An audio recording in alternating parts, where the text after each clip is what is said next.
According to StopBullying.gov, quote, about 20% of students ages 12 to 18 experienced bullying nationwide. Additionally, students 12 to 18 who reported being bullied said that they thought those who bullied them either had the ability to influence other students' perception of them, had more social influence, were physically larger or stronger, or had more money. These numbers don't include those who are bullies themselves. As research shows, bullies are the targets of some form of abuse also, in effect passing on a vicious cycle of hate and shame. Low self-esteem, a treacherous home life, at times even mental disorders or birth defects may help contribute in creating a bully from an otherwise normal kid. It's the age-old nature versus nurture argument. As cyberbullying becomes even more prevalent, we should take bullying more seriously, at least for the sake of 4-year-old Derrick Robie, who met his fate one summer afternoon at the hands of a teenager throwing a tantrum.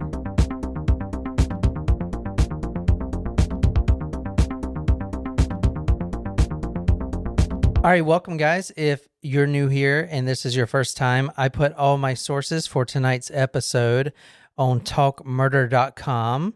You can click the blog post that is number 218. That is the episode tonight. So, and I'll put a link in the show notes below. So you just click that and go and see the photos for tonight's story. All right. So tonight we are dedicating a shot to one of our YouTube fans, YouTuber from Ireland. Does she also listen to us regularly or just on YouTube? Yeah, she's a regular listener. Cool. And she sends us love from Ireland. Thank you, White Rabbit.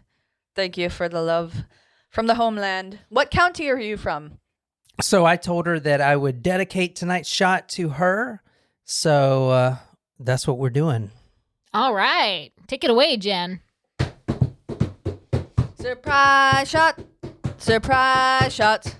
We don't know what they are because they're a surprise. Methinks it's tequila in the margarita mix. It was a little margarita shooter. Nice. I liked that, actually. That was a good pre-made.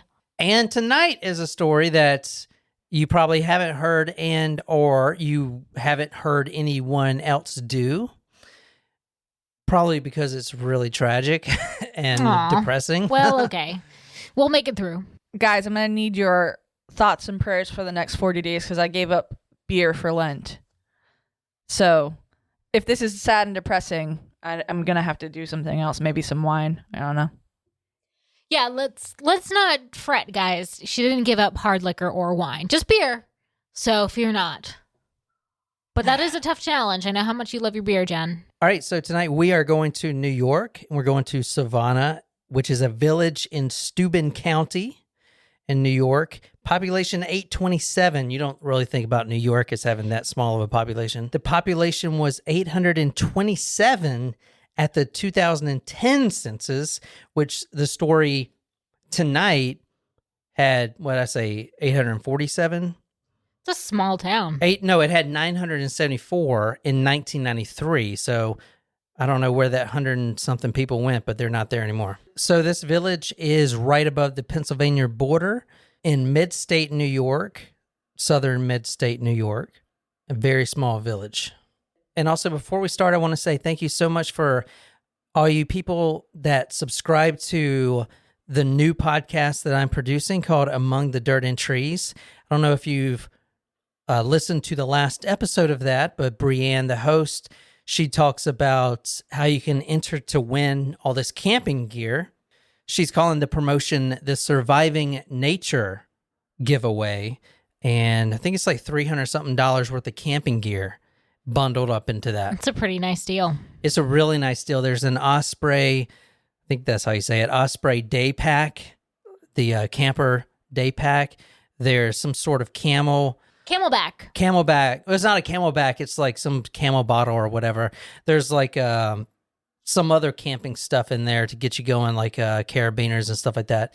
But it's the essential stuff that you might need to survive in the woods. So if you want to check out that contest, go and listen to Among the Dirt and Trees podcast. The last episode that was put out, I believe that was episode 4.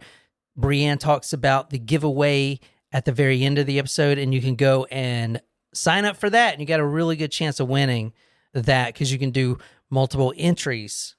Love it. All right, so tonight we are going to Tuesday, August 3rd, 1993. The event today actually happened the day before, but since we're starting with a newspaper headline, it's the next day. Got it. This is Savona, the official population, 974, and this is from the Star-Gazette, Elmira, New York. Savona boy 4 found dead in wooded area. State police term death suspicious. So this really isn't one of the most feel-good cases, but this happened August 2nd, 1993. That's when the body was found. It's a 4-year-old boy. This was at 3:45 p.m. when he was found. He's found about 3 blocks away from his house, and we're going to go over like where he lives in the neighborhood and stuff like that. He was walking by himself, going to summer recreational camp they had set up like 3 blocks down the road. He didn't come back. His mother got worried, and immediately the search helicopters and dogs, they even had this case, they even used minesweepers, like the military minesweepers, to look for metal and stuff like that. It was like a whole bunch of stuff. Anyway, big search party. The search party finds him at 3:45 p.m. So about 3.5 hours later, they find his body. And it's in the wooded area 3 blocks away from his house. It's interesting that, well, maybe it's because of his age, how quickly they reacted. Because I feel like even back then... I mean, it's a 4-year-old. Exactly. Though. Like, I wonder if that's why they were so fast. Yeah, it's the same with the Amber Alerts now. Yeah. You know, how do you turn them things off, by the way? I don't think you can. You can turn off the noise. You can't turn off the Amber Alert, but you can turn off like the noises for it. Yeah, so the Amber Alerts, when it's a small child, like I feel like you get them things immediately. Like I got one the other day, or you guys probably did too, but it was that I think it was like 3 or 4-year-old. But then I went and looked in the computer, and she was found. You know, they those should things do work. That. They should actually do more of it. You mean? No, they should do another text back and be like, "Oh, don't worry, she's found," or whatever. It's just leaving people in suspense. Yeah, that's a good point. They should do that. I should write somebody. Who should I write to do that? Your representative? Because she was found, this girl I'm talking about, not this story tonight, but like last week there was Amber Alert, and I looked it up, and this little girl was found a few hours later, and it would have been nice to get that text or that another alert, because I've been like, sweet. I mean, it's pretty cool that it works. It is a great, I mean, I know that they can scare the bejesus out of you when the alert comes through. Kind of similar like the weather warnings, like, holy cow, when those things come through, it's like, ooh, yeah, man, got electrocuted. All right, so August 2nd, 1993, there's a boy's body found in the slightly wooded area off McCoy Street in a vacant lot. The photo I put right there is of the police searching that specific spot. That's the actual crime scene. So it was at this like little abandoned house. Yes, it's abandoned vacant lot on McCoy Street. So I'll show you a better map of the place here in a second, but it's right by his house. His house is 2.5 blocks over. Because a lot of people were like, well, why is a 4-year-old walking by himself? Yeah, but 4 is really young to be walking by themselves. I know. A lot of people were like, why is a 4-year-old walking by himself?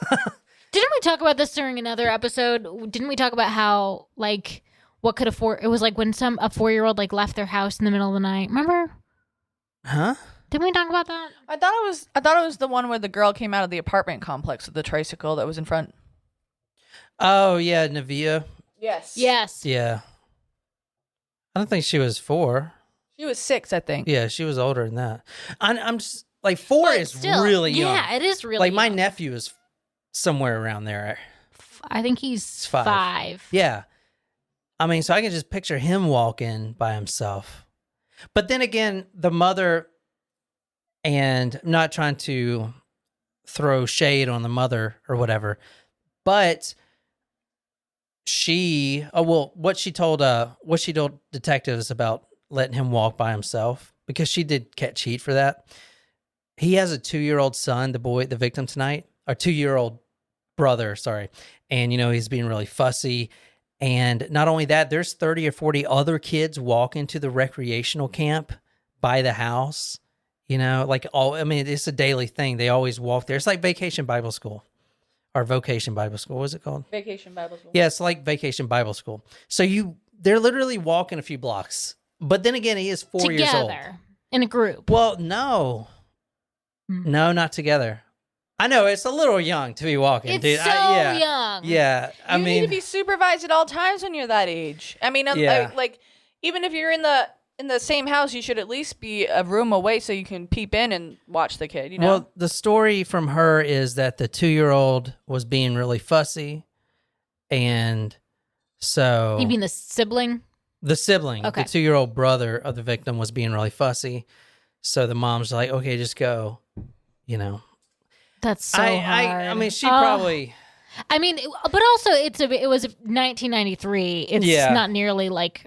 I mean, it feels like And plus, today's this world is feels really more small dangerous. town too, man. I mean, Yeah, 974 people. I guess I could see that too. It's So where he was found almost reminds me of. Have you seen the movie The Sandlot? Where Yes. that a long time ago.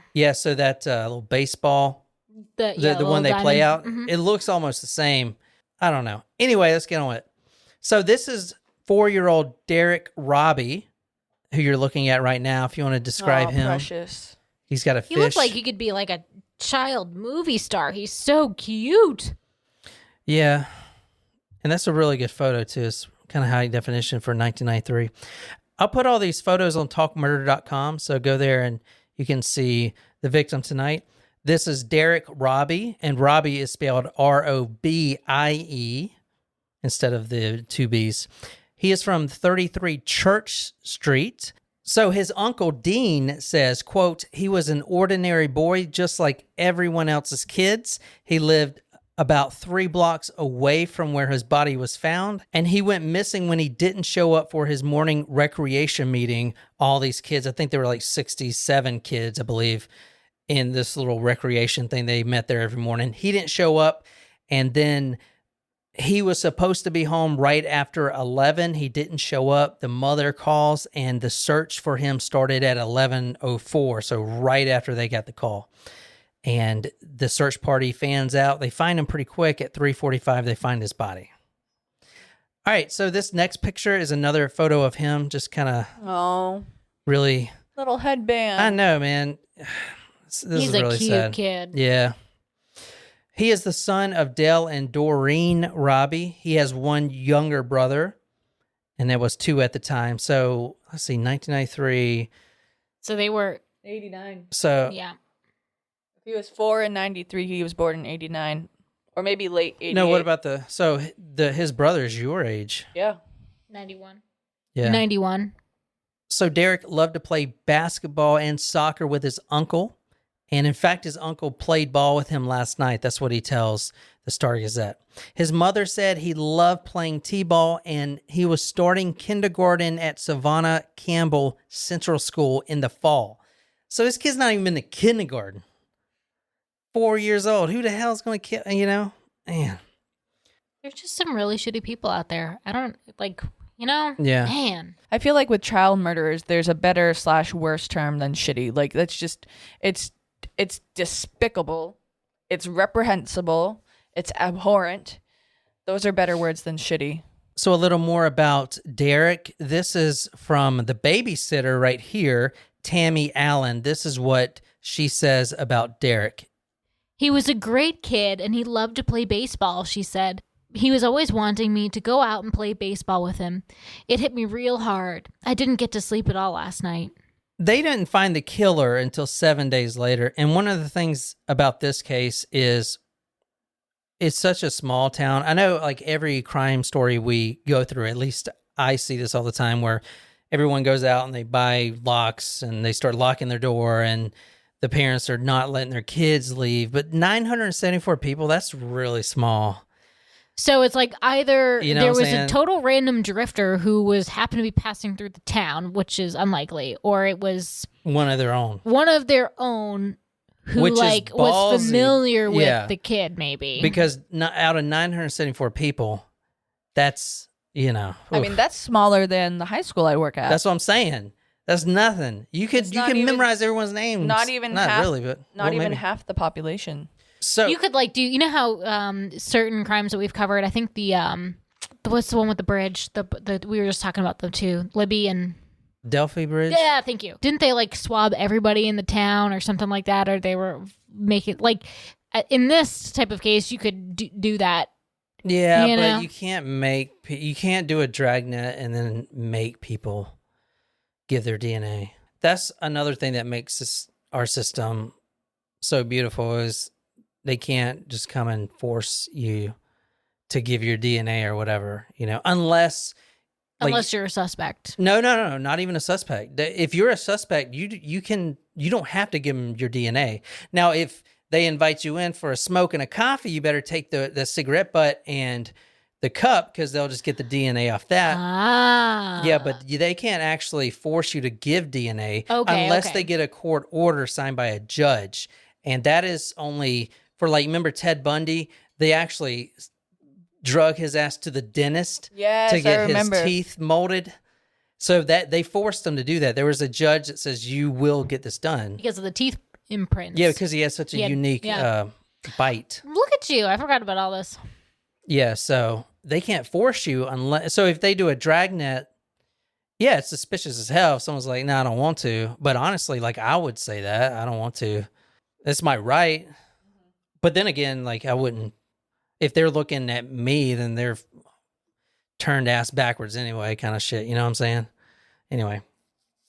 All right, so Derrick's 9-year-old friend and neighbor across the street says this about him. He says, quote, "Derrick wouldn't run off like that." And then he says, quote, "I'm not going out of my yard for a couple of years until I learn how to fight," end quote.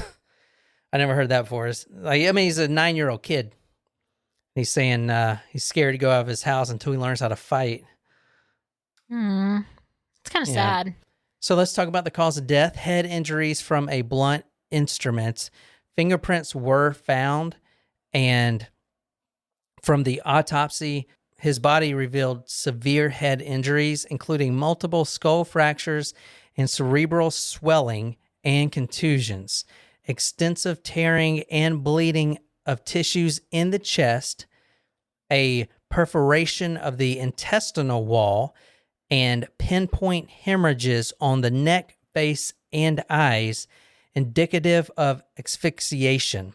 The cause of death was actually determined to be blunt trauma to the head, but also paired with asphyxiation. So both, I don't think they can make an exact, he died cause, from the head, or because it was so close together. What do you make of the intestines thing? What happened with it? Yeah, I'll read that again.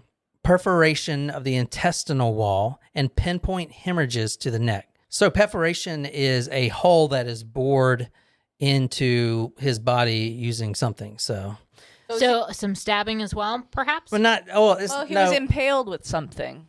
Maybe he fell on a sharp rock. Yeah, we're going to talk about that. All right. So what you're reading now is from the Star Gazette, August 10th, 1993. If you want to read these two headlines for me. Teen admits he killed 4-year-old Savona boy. 13-year-old boy charged with second-degree murder. So Is he now the youngest? How old was the Call Me God one? The youngest killer. Yeah, we've talked about. That kid was 13. No, he was 15. So this is now the youngest killer that we've talked about. The youngest killer I've heard of was 9. Wow. But yeah, I don't know if it's the youngest we talked about. So 13-year-old boy charged with second-degree murder. Meaning there was no intent. Yeah, I think they were charging him with second-degree murder because he was 13-year-old. Mm. But anyway, let me talk about exactly what happened.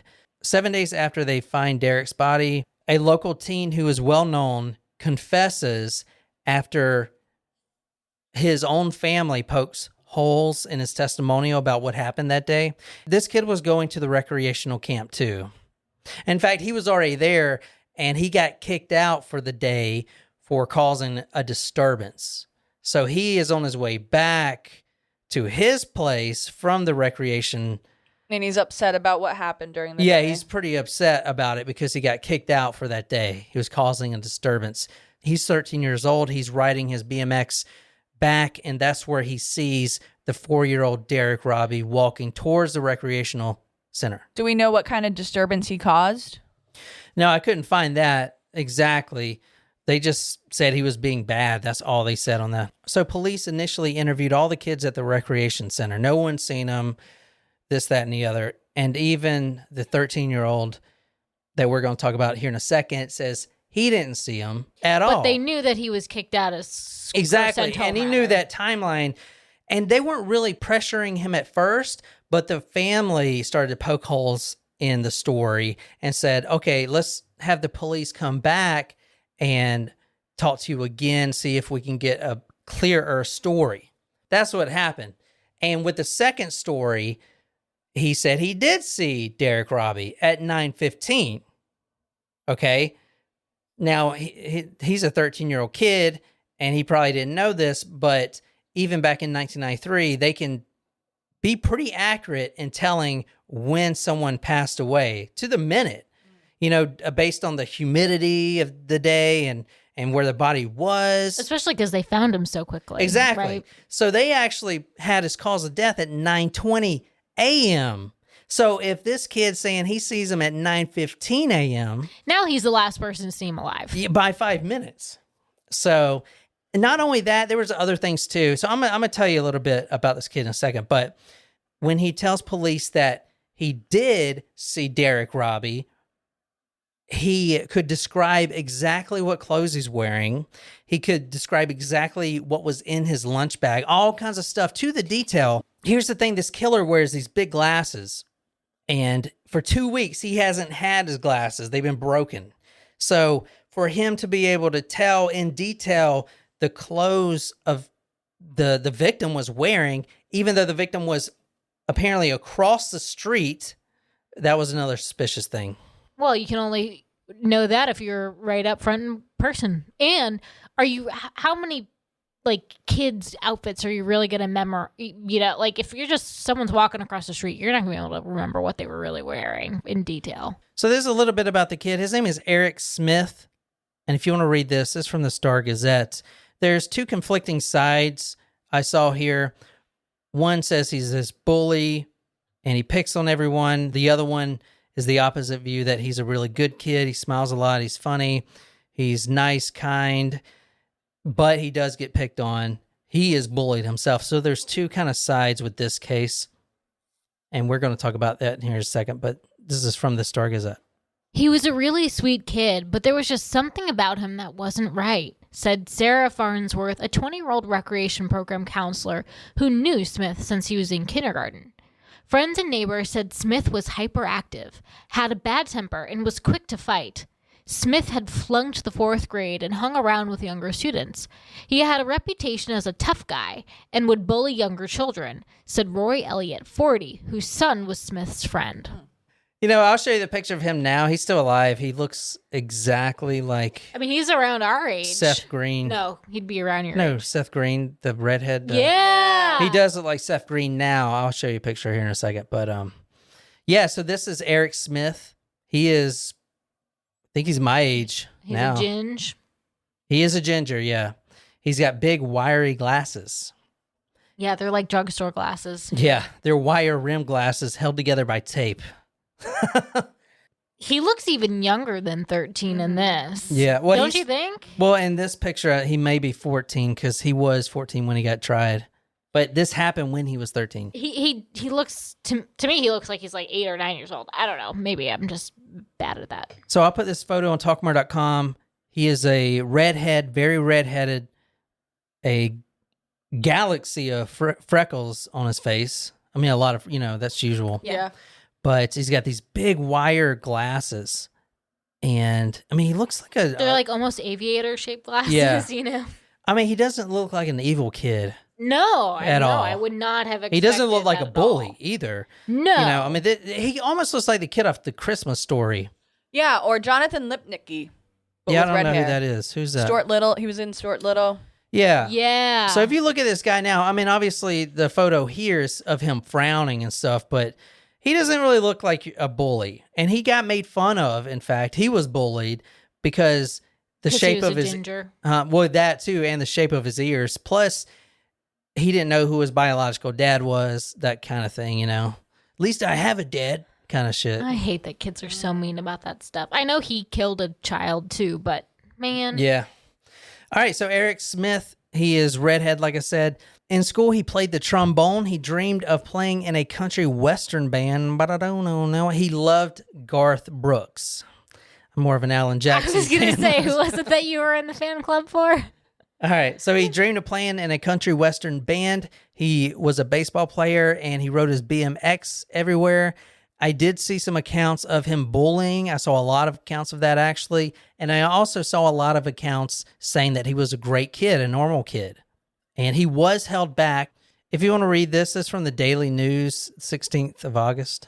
Before Eric Smith was charged with second-degree murder, there was nothing very extraordinary about him. Residents paint contradictory pictures, alternatively describing him as a victim of children's taunts and a bully, a show-off and a withdrawn loner, a poor student who flunked the 4th grade, a lackluster ball player and a talented drummer who loved Garth Brooks. Eric smoked and swore and flirted. Mostly people remember seeing him ride his BMX bike alone. If there was anything extraordinary about Eric, it was his fiery red hair and the forest of freckles that blanketed his cherubic face. With an intense stare behind wire-framed glasses held together with tape, he looked more like a child chess prodigy than a child murderer. Yeah, I mean, this That's guy... a great way to describe He what he does looks not... like, yeah. So obviously the police didn't suspect him at first. They didn't suspect any of the kids, really. No, you would think that if a yeah. child doesn't usually hurt, they hurt another child, but who's going to kill another child? I mean, I have a question though, but if Derrick had points of asphyxiation on his neck and like the hemorrhages, can they kind of measure like the size of the hands? What do you mean? No, Like- he admitted to doing this. I think Jen's saying, like, when they were investigating when they were could they investigating? tell it was like someone smaller versus a big person, you know? They knew that it was a kid that did this because one of the main reasons they went down that road is this. Even in 1993, and I remember being told this all the time, like, don't get in cars with strangers, don't talk to strangers. I mean, Gruff the crime dog. So if you're walking only 3 blocks away, you're not going to deviate off your path unless you know someone who invites you somewhere. You know, you're not just... this is in the middle of the day. Now, the 3 blocks he walked, there's houses on both sides of the street. So if a guy in a van just runs up and carries his boy to the park, the baseball park where he was murdered, like, that just doesn't add up. No one's going to do that. It's too brazen. In a small town like this, and he's walking in front of palms. So that is one of the reasons they knew he was coaxed into going that way. Yes, that makes sense. So that was one of the big reasons. Plus, like, the banana was squashed. It was like someone was throwing a temper tantrum. That's what the crime scene looked like. You know, I mean, who squashes a banana? Yeah, stuff like that. Yeah, you know, it's an odd detail. Yeah, And plus, I'll tell you, he didn't get killed with like a knife or a gun. I mean, he got killed with a rock. And that is usually of kids' doings, you know. So anyway, a little bit more about how he got caught. So when he's talking to police, they question him about not being able to see and how he can tell so much detail after the fact. Did they give him an eye test during his... They give him an impromptu eye test. But he says, quote, "You think I killed him, don't you?" The police responds no. And then Eric Smith, the 13-year-old, says, quote, "I'm not the type of person that would kill, hurt, or sexually molest anyone," end quote. That's what he said. Well, that's an interesting little detail at the end. Yeah. that wasn't previously released? Yeah.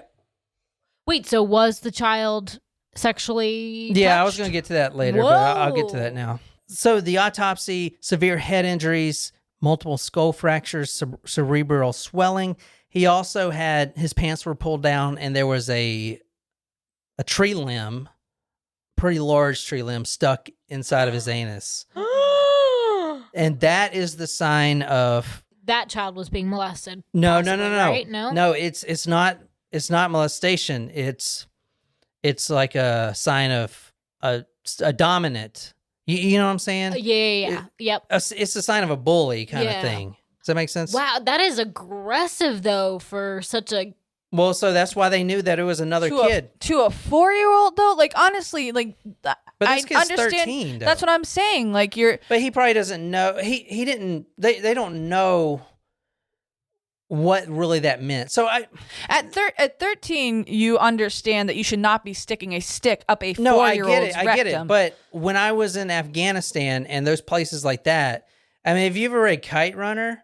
Yes. These kids would rape these little boys. The peer group would rape each other. So what I'm trying to say is this situation wasn't like that. He wasn't molested for sexual pleasure. It was more of a, I'm doing this because I'm powerful type of thing. Does that make sense? Yeah. It wasn't any sexual premise of it. It was something, something else. No, you make a good point with the comparison of the Kite Runner, though. That's it. It is. I mean, I can't explain what's going through. It's like kids will be kids. I know it's an extreme example, but so for instance, the crime scene, he also took Derrick Robie's Kool-Aid pre-made for the day and dumped it on his face. Kind of thing. Stomped his bananas. Oh yeah, that took some childish things. Yeah, exactly. That's what I'm trying to say. Yeah. Childish. That's a good word for it. Like it's gruesome and it's cruel. Yeah, but it's not the work of a 34-year-old, TV repairman. Living in his mom's basement. Kind of shit. Yeah. It doesn't have that sexual. It is interesting how this kid is doing things like stomping on bananas, pouring Kool-Aid, and taking it that like a very extreme step of sticking a stick up his rectum. Yeah. So this is another picture of him right here. He's wearing a orange shirt, which is probably not the best choice to be wearing. Oh no! If you're a redhead like that, clashes very badly. Yeah. So he was actually living part-time with a neighbor. Her name was Lori Elliott. He wasn't living with his family. Yes and no. So he was staying with his grandparents. His real father, left, and he's a few towns over, didn't pay child support. His stepdad was very abusive. The sister came out later and said she was molested by her stepdad and that he was as well, but he has always denied that from what I've seen. Which is interesting. That's so kind of... he most likely, I mean, let's be honest, may have been. Well, that's what I was initially thinking when you mentioned the stick, was that maybe like he was being dominant because he was abused himself. Yeah. That would make sense. Yeah, so that's probably what happened. He was definitely being verbally abused. I mean, obviously this guy, he's dead now, the stepfather, but he's not going to be like, no, I was kicking the shit out of him. Who's going to do that? So anyway, he started living with Lori Elliott. She says, quote, "I sort of took him in. He didn't have very many friends. I felt sorry for him. He was really withdrawn," end quote. The biological father, as I said, lives over in the next town in a trailer park. He refused to pay child support, and his mother's new husband, Ted, the stepdad, adopted him and was violent to him and in the household. So here's some more about his personality. If you want to read this is from the Press and Sun Bulletin, September 12th, 1993.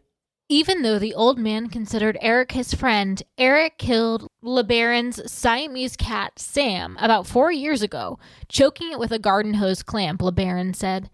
"I took a long time to forgive him," he said. So he is harming animals before he's doing this. So I'm going to kind of go through what happened according to the final confession by Eric Smith. So this was August 2nd, 1993, when 4-year-old Derrick Robie, carrying his bag lunch, walks to the recreational program.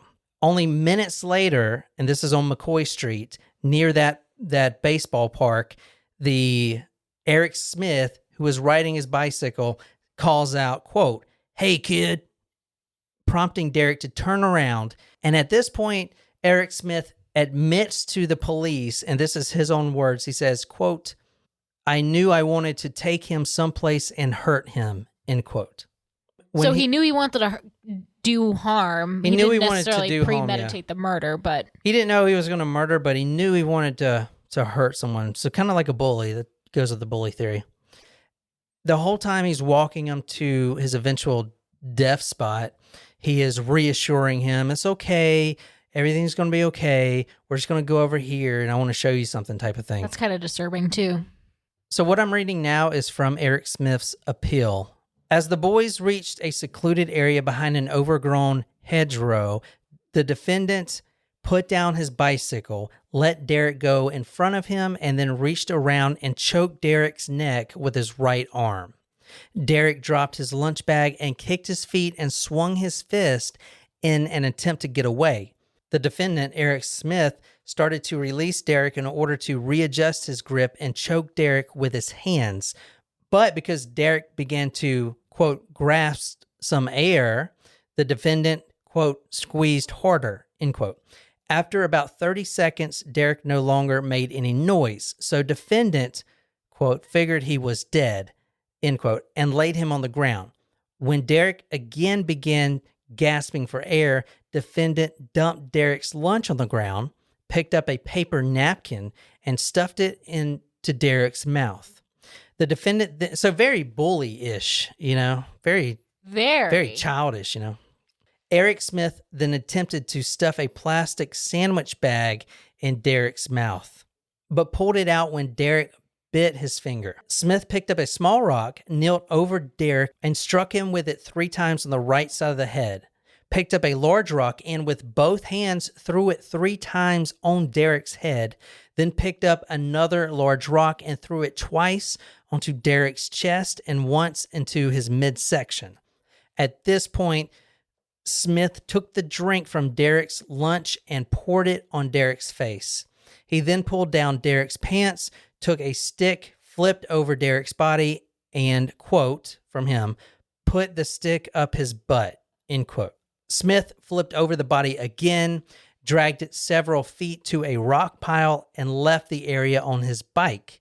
About 5 minutes later, the defendant returned to the scene to check the body because he wanted to, quote, double, triple check to make sure that the victim was dead. I was worried if he wasn't there, he might say something. However, I figured if he's dead, and I believed he was, I won't have to worry about anything, end quote. That's interesting. So that is the whole play out of the scene. Quick that it happened. Eric Smith was coming home. He got kicked out of recreation. He's mad. Family life sucks for him. He's been held back multiple times, and which I'm going to get into his personality more here in a second. But he was in a rage. Sees the first person he can, 4-year-old Derrick Robie, coaxes him over to the ballpark, chokes him in a kind of like a triangle choke behind his back, and then Robie tries to get away, and then he throws him on the ground and just kills him. Did he have like temper tantrums a lot? I mean, it's kind of a kid thing, but yeah, that's a really good question. We're going to get into that right now. He was actually diagnosed with intermittent explosive disorder. It's like a whoa! I've never heard of that. It's before. like having like a rage fit kind of. It's like a anger outburst, but they're like random. Was he pre-diagnosed with this or after? No, this was after. This was after, before his trial, and Stephen T. Herman, MD, testified that at the time of the crime, defendant was suffering from a mental disease or defect, namely intermittent explosive disorder and dysenthic disorder, which is low-grade depression, that rendered him unable to control his rage and unable to understand or appreciate the nature and consequences of his actions. So tell me why this didn't hold water, that he has this intermittent explosive disorder. Because that would mean that all of a sudden he's raged out and he can't control it. Think about it. So IED, as I'll call it, is very quick. Well, not only that, but I mean, it wasn't like it was random. He was already upset about being kicked out of the camp, perhaps. Like that was already something that was may have set him off, and then also his home life. Well, no, I'm talking about like it's kind of like being in psychosis. That's what his defense was saying. He couldn't help it. All of a sudden, he got triggered and stay out of his way. He is the Tasmanian devil. Is it because he kept on, in his confession, he was telling the kid, like, it's going to be okay? There you go. So is he really in this rage fit that's going to just tear the whole world up when he's coaxing young Derrick Robie over there saying, it's all right, everything's going to be okay, just come over, I want to show you. Like, how is that being, he's not in that rage right now. That's what the prosecution. Or it's kind of like he knows exactly what he's doing. It's there not like go, he's in blind It's rage. not like he's in psychosis or anything, right? So let me talk a little bit about his home life. And this is really important, even though they kind of downplayed it in the media, but I would like to bring this up because the birth mother at the time of the pregnancy took a drug called timethadone. She took that for her epilepsy. Now, that drug was eventually pulled off the market and discontinued because it caused several cases of fetal damage. So there was disorders in the babies. They can't take it while they're pregnant. Interesting. But that's an epilepsy medicine. She needs that, Right. So I don't know if there's a new one now. She was also taking Meberos, a depression medication. At 28 months, a pediatrician describes Eric Smith as, quote, a child who is stubborn and who has temper tantrums at least daily, end quote. Is that normal or not? Temper tantrums? I mean, kids throw little tantrums all the time. I mean, yeah, I was thinking about that. Every time I'm on the Skyping or FaceTiming my sister, like, it's not like they're like having huge meltdowns, but like they want something, they don't get what they want, they cry a little bit, and then they get what they want, like whatever. It's a cycle. It's like constantly, and that's all within an hour. Like they're all crying like 3 times in that span. Yeah. So a lot of with this case here, and it's one of those cases where the judge and even the prosecutors and the defense attorneys, they have a different attitude about it because they're not looking at it like this sick monster who did this. They're looking at like there's 2 victims here. One's a lot worse than the other, but it's a 13-year-old too that is now destroyed a family, destroyed his own family. He destroyed his whole future, So it's like 2 victims almost. They're kind of looking at it like that. Yeah. So a lot of the psychiatry notes do persuade the jury, especially these little things like he threw temper tantrums. You know what I'm saying? Because this isn't some child molester. This is a 13-year-old kid. And he may have bullied, but he was also bullied himself. He admits that multiple times. So, I'm not sticking up for him, but I'm saying the jury and the judge looked at this a little differently. It is hard because he is so young. And we talked about this too recently, Jen, too. Like at what age do they really understand the finality of what it is that they did? Mm-hmm. We were just talking about this. Yeah. Yeah. But so at age 2 and 3, he was a frequent headbanger. So boom, boom. You hear kids banging their heads on the wall just all day. So he's listening to like screecher music? No, not like that. Just like no, he's actually hitting his head against the wall. Yeah. Oh, like, okay. That's not. I thought you just meant he was listening to music. He banged his head repeatedly on the wall. Interesting. It's kind of Did like, he give himself a concussion? No, but it was. I've seen TBI. I've seen other kids do that too. They just sit there. Honestly, like I'm probably out of bounds saying this, but I think autistic children sometimes have that problem where they just sit there and move their head back and forth. I don't know. But that's, I mean, if he's rattling his brain like that, he's not cause other things. He's not breaking the wall. He's just just tapping over and over. It's like an OCD thing almost. I've seen this once before somewhere, like in a movie or in a documentary or something. So he also would hold his breath. Now, I used to do this when I was a kid, too. When I didn't get something I wanted, I'll be like, I'll just hold my breath until I die, And then breathe through So your I nose feel like a lot instead. of people did That's that. what Maddie did to me the other day. She's like, I can hold my breath for 5 minutes. And then she went, and then I said, oh, really? That's funny. So now we know where she got it from. Yeah. So, I mean, he was doing it like, oh, you're not going to give me what I want. I can't watch TV. I'm going to hold my breath until I pass out kind of thing. I used to do that too. Right, but were you actually breathing through your nose the whole time? No. No. But I would only hold my breath for like 5 seconds as a kid. Anyway, so he developed speech problems, which I had speech problems too. I could not pronounce my R's. So you had a Boston accent? I would say wabbit. Oh, I was like, wait, so you're telling me you had a Boston accent when you were a child? No. So you couldn't say ka? Well, maybe you did say ka. That's different. I don't know. So at age His initial R's. So he had speech problems, and at the age of 2, he still hadn't reached the normal milestones of being a 2-year-old. You know, he couldn't hardly communicate very well. I mean, I know he's 2, but at 4 years old, he started getting attracted to girls, not like cooties, but, and I feel like this may be a home thing too. He's seeing this at home. His dad wasn't around, his stepdad. Obviously, there's domestic issues, even though they denied it. I mean, come on. One of the newspapers, and this kind of messed up, but they described the home, his home, Eric Smith's, and it was like a 2-story house, lime green paint chipping off, and a washing machine on the front porch. I was like, dude, that's why'd you throw that in there? Kind of like they would describe my house right now as a ranch, a brick ranch with red shutters, and then slightly off the side of the property line are some junky old sofas that the neighbor seemingly has thrown there. Yeah. To make it look like it's Jen's and not their own. That's totally what they're doing. He got attracted to girls at 4 years old. By the age of 9, he was a, quote, heavy smoker. Age of 9? Damn. 9 years old. I don't know. We used to have the candy cigarettes. Yeah. But I wouldn't smoke a cigarette at 9 years old. I've never smoked a cigarette. I mean, maybe a joint, but Oh my God. at 9.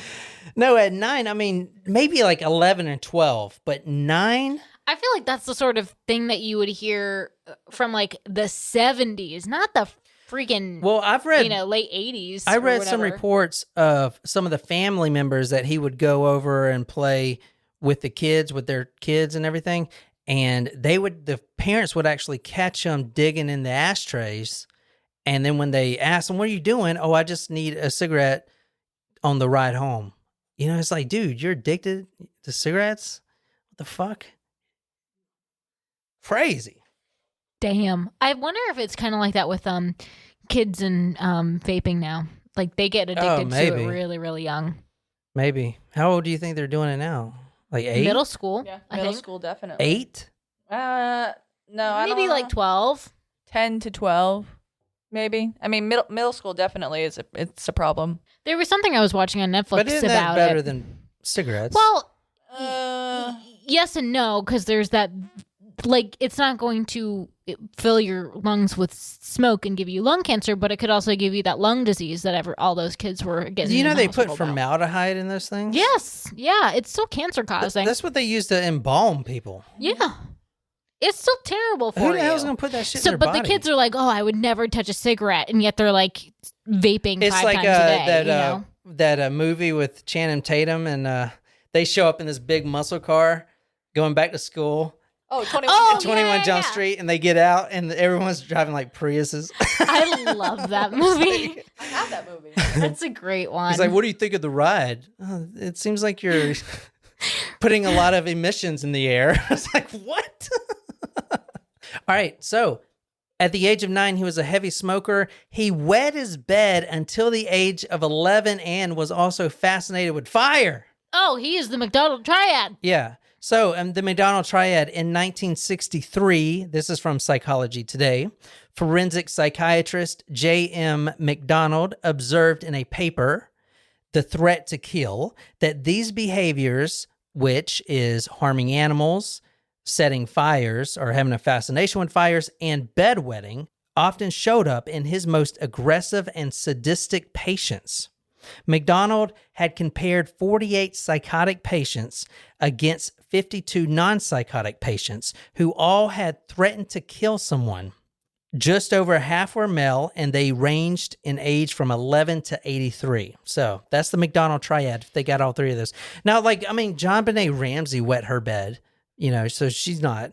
But Yeah, she's she not a wasn't fire murderer. starter either. No, she was killed. I know. What I'm trying to say is, if you're out there wetting your bed, Right, that doesn't mean you're a not murderer, killer. but he's doing all three things, and it's like escalation, right? So Yeah. he's harming animals, and then he's harming and, killing a little boy. So what I think is really interesting about that is that it's almost like everything he's done, he started so young. Like smoking, his attraction to girls, killing. I think it's so his this family is where definitely his family environment has something to do with it, but I would almost wonder, like, I don't think this was a young and immature thing. I think this is like his pattern. So I don't think this is just because he was young and didn't understand the finality of it. I think this is just like he's a really young sadistic. So his kid, maybe? stepdad, which was apparently an awesome human being, taught sarcastic. Taught little Eric that when he gets in a rage, because he's gotten in trouble for bullying before and getting in fights. So the stepdad taught him that when he gets in that rage, to go outside in the backyard and hit a tree. So once his sister remembers him coming back in completely bloody, he was out there hitting the tree with his fist for an hour or two. Which isn't necessarily bad advice to like make sure you're channeling your rage. I mean, but I guess, man. I don't know. It's kind of like someone, I don't know, take it up. I don't know. Yeah, but that's the McDonald triad. We see that a lot. Not so much the fire thing, but I think they just haven't realized the joy of fire by that age. You say that like spoken like somebody who really enjoys playing with fire. But a lot of the animal abuse, a lot of the animal kills for these serial killers here. So, and I don't have to tell you what he was doing. He obviously killed that one cat, the neighbor's cat. He would also kill birds and squirrels and stuff. Anyway, he was drooling as he was speaking. This is him in trial? No, as a 13-year-old. Yeah. He had a speech impediment. He drooled as he would talk in normal conversation. He would constantly, and I found this interesting. He would constantly call himself stupid, and he was held behind in the 1st and 5th grade. And that's because he was held behind. He actually told his sister. Well, his sister asked him about that because he would always be like, I'm stupid. I'm so stupid, which is that's not good, it's not a good outlook to have. So it's just making him more angry.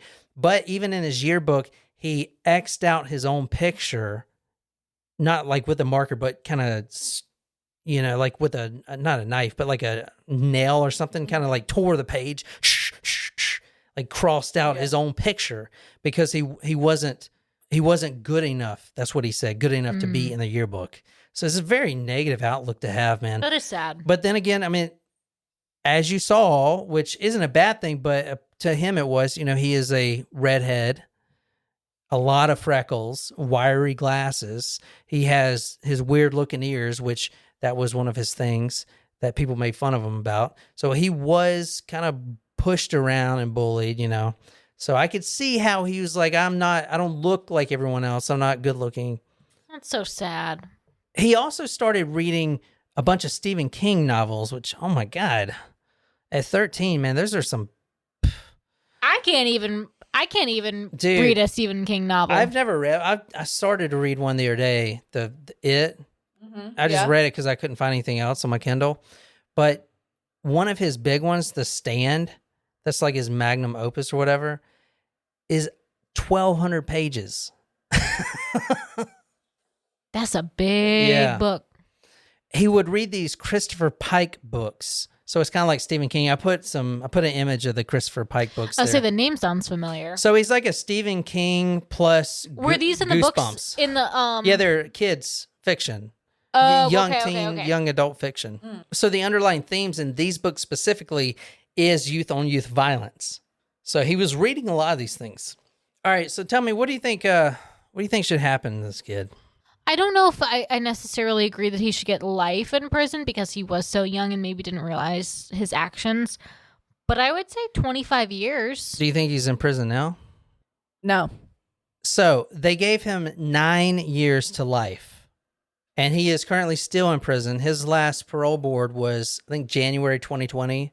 His next one is October 2021. I think he'll get out, which I'm honestly okay with. Just doing, and I'm not the family member. Or so anything, he's been in already 25 years or so. And he's been denied for parole 10 times or more already. He's been trying to get parole for a long time. Maybe he's, I don't know. That's hard. So think about like his developmental years.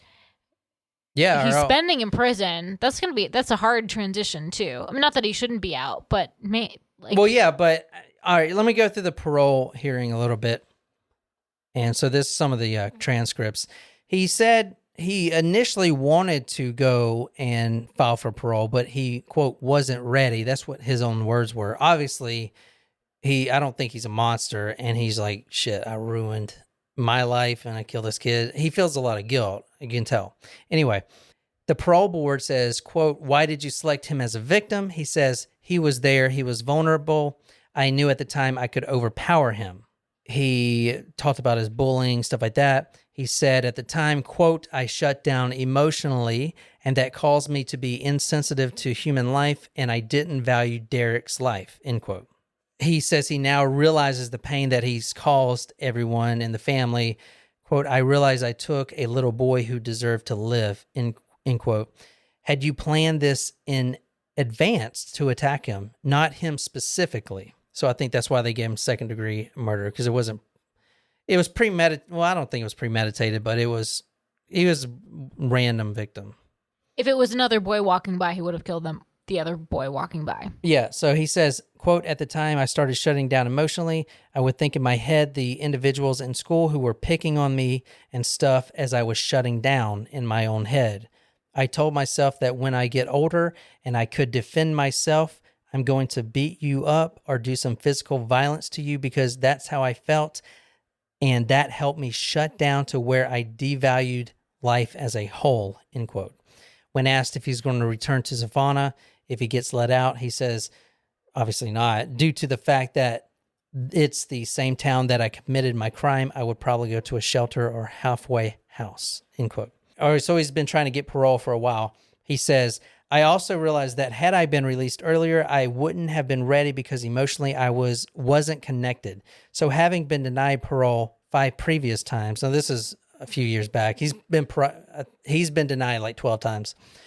I'm not opposed to that because I realized that I wasn't ready. Don't think I am going to be a hindrance upon release. I value my life and I value Derrick Robie's life even though I took it. I understand the weight behind the pain that I've caused, and that's caused me to know with certainty that I don't want to hurt anybody and I want to give back, end quote. So he wants to be a forensic psychiatrist when he gets out. I wonder if he is ever let out, if he would be considered a sex offender. No, I don't think so. It wasn't a sexual crime. He wasn't, like, that was not one of his charges. Yeah, it wasn't his charge. He only got charged for second-degree murder. I mean, only. That's like, And that's one of the things, too, because if it was a child molester that did this, they would have charged him with everything. Freaking driving to... I mean, they want to get him with everything, but this case, they probably could have charged him a lot more, but they didn't. He says he has remorse. What I'm reading now is the Star Gazette from July 2nd, 2006. It says, I have remorse. If you want to read this. In the hearing transcript, Smith expresses interest in becoming a forensic psychologist. The only thing I can do for myself and for other people is to get to have an opportunity to help others not commit crimes, Smith told the parole board. There's nothing I can really say to diminish it, Smith said. I know it was a serious crime. I've taken responsibility for it. I wish I had never committed this crime. I do regret it. I have remorse for the victim and the victim's family. So he's still in parole. I think he may get it. I mean, I definitely want to... I'm surprised he hasn't at this point, actually, a little bit, since it's already been like 25 years. Yeah. Which it kind of pissed me off. I mean, it was 9 to life. Like, why would he even go 9? Like, were you really going to let him out at 9 years? He would have been like 21 or something. Like, were you really going to let him out? I don't think so. Hey, I had a question, and I want you guys to answer this on talkmurder.com on the blog, because I really want to know. A 4-year-old gets murdered. 7 days go by before they find out it's a teenager that killed the boy. Does it make you feel better that it's a teenager or worse? For instance, for me, it's almost like it's almost better that a teenager killed him, because a child molester or someone like that. Does that sound bad? I don't mean it to sound bad, but well, I think I kind of agree with you. It's almost like the killer maybe didn't even know what he was doing. It was almost not that he knew what he was doing, but maybe didn't really understand the finality of it. Whereas like an adult doing that to a child feels even more evil. It just feels more evil and dirty, right? Yeah. I think too it would depend on the circumstances of the death. Yeah. So yeah, I mean, I've been to countries where, kids are brutal here too, but like in Afghanistan, these kids are raping each other. And I don't think it's a sexual thing over there. It's some power thing too. It's like a bully. I'm not a bully, so I don't know. I guess whatever power you bullies get, what you feel. Putting a stick up someone's, quote, butt, like he said, that's extremely degrading. And I feel like you're really kicking someone when they're down. You know what I'm saying? It's a good way of putting it. You're really trying to just lift yourself up by putting that person down. It's almost like you're trying to embarrass the person in the worst and most shameful way. Yeah.